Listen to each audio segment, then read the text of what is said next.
And we're back on our show this Friday. Great to have Dr. David Holcombe with us, the Rapides Parish Health Unit Director. We're going to talk a bit about heat stroke right in the middle of the summer, and this will be one of the hottest weekends of the year coming up. So David, welcome. Good to have you back. It's always a pleasure. We're so glad you're here, especially to talk about heat strokes being record temperatures right now. Got to be careful out there.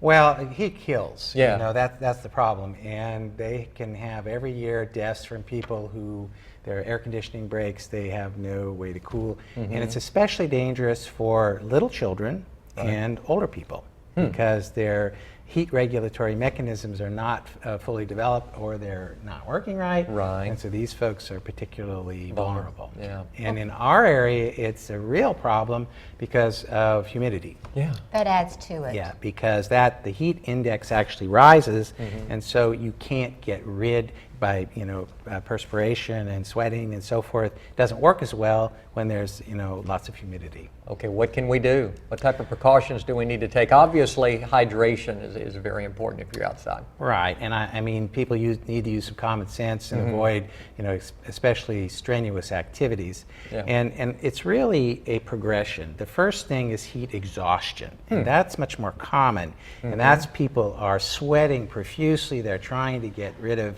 they get rid of this heat and so forth, but they're not terribly ill yet. They can have cramps, nausea, vomiting, and then that progresses into true heat stroke. And at that point, the people become confused, they stop sweating, their core temperature goes way up, and they can actually die.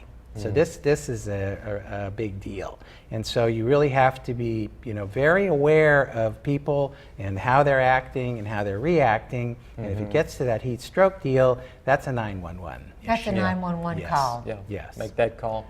Disorientation, I guess, is something you really need to look out for. Yeah, and the people stop sweating. Yeah. When they go into that, they're not able to maintain their core temperatures at all. Have you seen many so far this summer? Well, that's an ER problem, and so the health unit about doesn't do. But you do hear about it, and you hear about it on the national news, and they do find people that are dead in their houses because they have gone from heat exhaustion to heat stroke to death, and mostly elderly.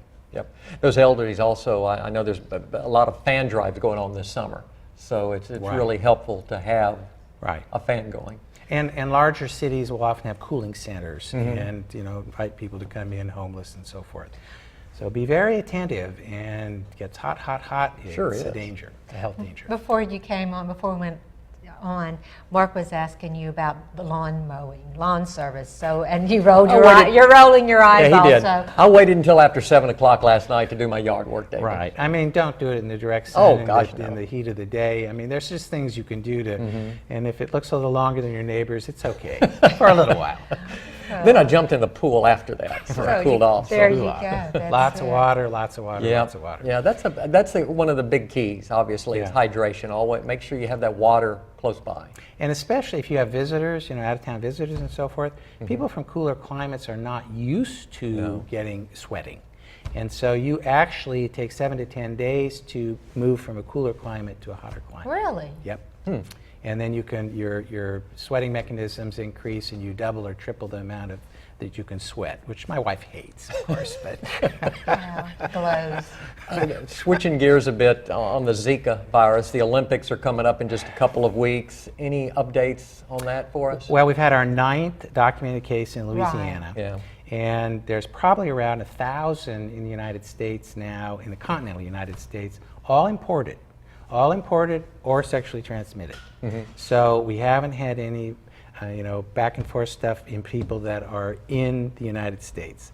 But get rid of your mosquitoes. Yeah, that's it. That's the big key. Go out in your yards and dump out all those tires and all those flower pots, and I mean, just get rid of that stuff. And that's just good practice anytime, because West Nile's coming too.